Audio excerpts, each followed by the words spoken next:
তো হ্যালো বন্ধুরা, কেমন আছো তোমরা সবাই? আশা করছি তোমরা সবাই ভালো আছো। তো আজকে আমাদের দোকানে অনেকগুলো ফ্রিজ এসেছে, যা গরম পড়েছে। আর এই দুটো ফ্রিজ যাবে পাকুড়, কোটালপুকুর। আর র্যাপার দিয়ে প্যাক করে দিয়েছি, ভ্যানও চলে এসেছে। ভালোভাবে সুন্দরভাবে প্যাক করেছি যাতে কোনো দাগ ফাগ না লাগে। আর লোড করে দিলাম। লোড করার পর একটি অন্ধ লোক এলো, বলছে আমাকে কিছু সাহায্য করো। তো তাকেও আমরা কিছু সাহায্য করলাম। আপনারাও অন্ধ লোকদেরকে কিছু সাহায্য করবেন। সাহায্য করার পর আবার লোড করলাম। লোড করার পর এখন জুমার টাইম হয়ে গেছে, যেতে হবে নামাজ পড়তে। তো ফ্রিজগুলো লোড করার পর এখানে দেখছি আরেকটা কাস্টমার এলো। আর এই কাস্টমারটা একটা ফ্রিজ আর একটা টিভি নিল, নতুন টিভি। আর এখানে তার কাগজ করছি আমি। কাগজ করার পর নামাজ পড়তে যাবো আমি। তো নামাজ পড়ে এসে দেখছি এখানে আরে দুটো ফ্রিজ নিল একটি কাস্টমার। তো সে ফ্রিজগুলো র্যাপার দিয়ে প্যাক করতে হবে ভালো হয়, সুন্দরভাবে, যাতে দাগ না লাগে।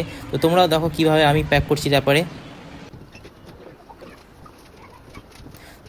তো দেখছো কত সুন্দরভাবে আমি র্যাপারে প্যাক করছি, যাতে কাস্টমার কিছু বলতে না পারে কি দাগ লেগে গেছে এটা সেটা। তো ভালোভাবে প্যাক করে দিচ্ছি। আর তোমরা যদি এসি ফ্রিজ নিতে চাও তো ওপরে কন্ট্যাক্ট নাম্বার আছে, সেটা কন্ট্যাক্ট নাম্বারে তোমরা ফোন করবে।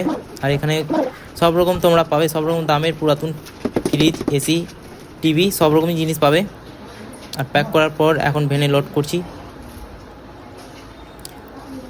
আর যা বড় ভারী ফ্রিজ। লোড করার পর এখানে ভ্যানওয়ালা বানছে।